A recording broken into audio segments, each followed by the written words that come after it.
प्रज्ञान rover के सामने अचानक से आया एक गड्ढा। गड्ढे में दिखा कुछ ऐसा कि तस्वीर देख वैज्ञानिक भी हुए हैरान। गड्ढे की वजह से इसरो को देनी पड़ी एक नई कमांड। क्या अब चंद्रयान-3 मिशन में किया जाएगा कोई बड़ा बदलाव? दोस्तों, चंद्रयान-3 मिशन इस समय अपने अंतिम पड़ाव पर है और वैज्ञानिक दिन रात चांद पर रिसर्च करने में जुटे हुए हैं। खोजबीन के इस काम में वैज्ञानिकों की मदद हमारे चंद्रयान-3 का विक्रम लैंडर और प्रज्ञान रोवर कर रहे हैं, क्योंकि इन्हें इसी काम को करने के लिए चांद के दक्षिणी ध्रुव पर भेजा गया है। हालांकि ये दोनों अपने अपने कामों में पूरी तरह से माहिर हैं, लेकिन चांद की ये दुनिया इतने रहस्यों से भरी हुई है कि हर रोज इन्हें एक नई मुसीबत व एक नई चुनौती का सामना करना पड़ रहा है। और ऐसी ही एक चुनौती अभी अभी प्रज्ञान रोवर के सामने आई, जब ये चांद पर खोजबीन करने के लिए एक लंबे रूट पर निकला हुआ था। दरअसल हुआ ये कि रोवर के सामने अचानक से एक बड़ा क्रेटर यानी गड्ढा आ गया, जिसके वहां होने की उम्मीद इसरो वैज्ञानिकों को भी नहीं थी। अब इस गड्ढे को प्रज्ञान रोवर ने किस तरह पार किया? इसके अंदर ऐसा क्या था कि वैज्ञानिकों द्वारा रोवर को एक नई कमांड देनी पड़ी? और प्रज्ञान रोवर ने चांद पर वो कौन सी बड़ी खोज की है जिसकी चर्चा पूरी दुनिया में हो रही है? आइए इस सब के बारे में डिटेल से जानते हैं। दोस्तों, प्रज्ञान रोवर के सामने यह गड्ढा कैसे आया और इस बाधा को किस तरह पार किया गया? साथियों, प्रज्ञान रोवर एक फुल्ली रोबोटिक रोवर है, जिसके पीछे की तरफ 2 कैमरे लगाए गए हैं, जिन्हें हम रोवर की 2 आंखें मान सकते हैं।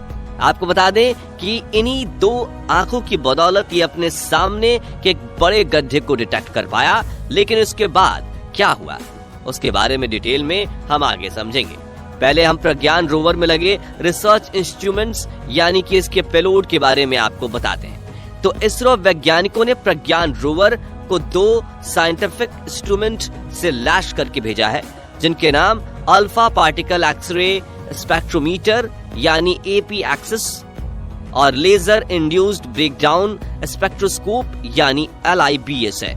इसमें APXS के द्वारा एक स्पेस माइक्रोस्कोप के जरिए प्रज्ञान रोवर चांद पर मौजूद अलग अलग ऑब्जेक्ट्स जैसे मिट्टी, पत्थर और चट्टान वगैरह के सैंपल को बेहद करीब से देखकर गहराई से एनालाइज कर रहा है।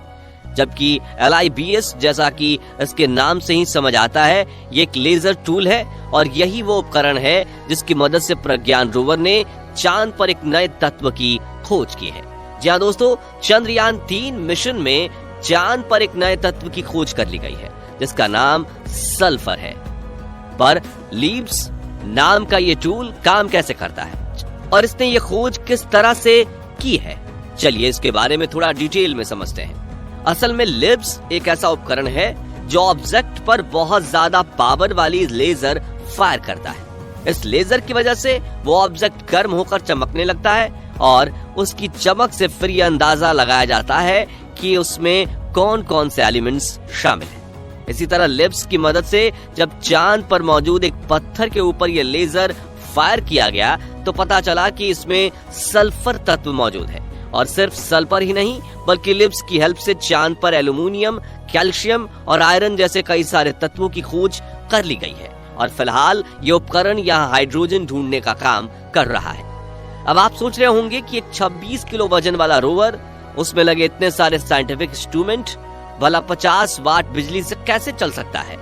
क्योंकि इससे सोलर पैनल्स तो इतनी ही बिजली जनरेट कर सकते हैं।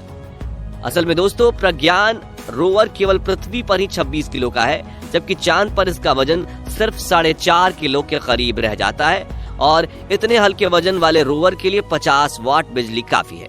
वैसे चांद पर रिसर्च का काम ये अकेले प्रज्ञान रोवर के जिम्मे नहीं है, बल्कि विक्रम लैंडर भी इसमें बहुत अहम रोल प्ले कर रहा है।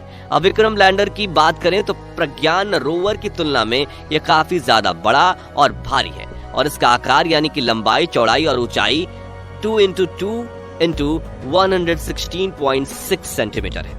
बॉक्स शेप में बने इस लैंडर का वजन 1724 किलोग्राम है और इस पर लगे सोलर पैनल्स की मदद से ये 738 वॉट बिजली उत्पन्न कर सकता है। इसके अलावा इसमें नीचे की तरफ 4 मजबूत टांगे और 4 लैंडिंग थ्रस्टर्स लगाए गए हैं। खैर चलिए अब हम बात करते हैं उस गड्ढे की जिससे प्रज्ञान रोवर का सामना हुआ। दरअसल इसरो ने ये जानकारी हमारे साथ ट्वीट करके साझा की है कि प्रज्ञान रोवर के सामने एक बड़ा क्रेटर यानी गड्ढा आ गया है। इस गड्ढे का व्यास 4 मीटर है और इसकी गहराई को लेकर कुछ नहीं कहा जा सकता क्योंकि इसके अंदर घोर अंधेरा छाया हुआ है। इस ट्वीट के साथ 2 फोटो भी शेयर किए गए हैं जिसमें से एक के अंदर यह गड्ढा साफ नजर आ रहा है और दूसरे फोटो पर अगर आप नजर डालेंगे तो उसमें आपको सपाट मैदान पर प्रज्ञान रोवर के पहियों के निशान बने हुए नजर आएंगे।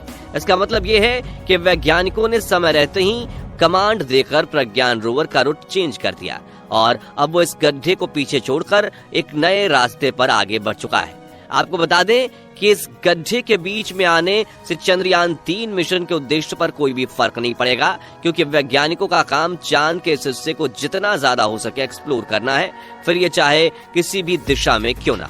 वैसे आपकी जानकारी के लिए बता दें कि इससे पहले भी प्रज्ञान रोवर के सामने गड्ढा आया था लेकिन उसका साइज सिर्फ 100 मिलीमीटर था। इसके चलते प्रज्ञान रोवर ने उसे आसानी से पार कर लिया। साथियों रोवर की अगर डिटेल में बात करें तो ये 26 किलो वजन वाला फुल्ली रोबोटिक रोवर है जिसमें चलने के लिए 6 पहिए लगे हैं और अपने इन पहियों की मदद से ये चांद की सतह पर 36 मीटर प्रति घंटे की रफ्तार से चल रहा है। ये रफ्तार भले ही आपको थोड़ी कम लग रही हो लेकिन एक रोवर के हिसाब से ये काफी अच्छी गति है। वैसे इन पहियों पर वैज्ञानिकों ने इसरो के लोगो और हमारे राष्ट्रीय चिन्ह अशोक स्तंभ को उकेरा हुआ है जिसकी वजह से प्रज्ञान रोवर चांद पर जहां भी जा रहा है वहां जमीन पर ये निशान बन रहे हैं और क्योंकि चांद पर कोई वायुमंडल नहीं है या ना के बराबर है इसलिए भारत की ये छाप चांद पर ऐसे ही आने वाले करोड़ों सालों तक छपी रहेगी।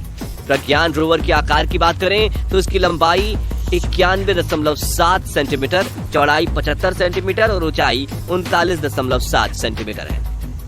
ये रोवर पूरी तरह से सौर ऊर्जा पर ही चलता है इसलिए ऊपर की तरफ इसमें सोलर पैनल लगाए गए हैं और 50 वाट बिजली उत्पन्न कर सकते हैं। साथ ही इन्हीं सोलर पैनल्स के ऊपर इसमें RX TX एंटेना भी लगाए गए हैं ताकि खोजबीन के दौरान इसका कनेक्शन विक्रम लैंडर से बना रहे और ये चांद पर कहीं गुम ना हो। साथ ही उस मिशन को पूरा करने में अभी 7 दिन का समय और बाकी है और इन 7 दिनों में प्रज्ञान रोवर का सामना और किन किन मुश्किलों से होगा ये देखने वाली बात होगी। आपको क्या लगता है चांद के इस इलाके में प्रज्ञान रोवर का सामना और कौन सी मुसीबत से हो सकता है? अपना जवाब कमेंट के माध्यम से जरूर शेयर कीजिएगा। बाकी हमारी आज की इस वीडियो में बस इतना ही। वीडियो अच्छी लगी हो तो इसे लाइक और शेयर जरूर करना। मिलते हैं जल्दी एक और इंटरेस्टिंग वीडियो के साथ, तब तक के लिए गुड बाय, जय हिंद।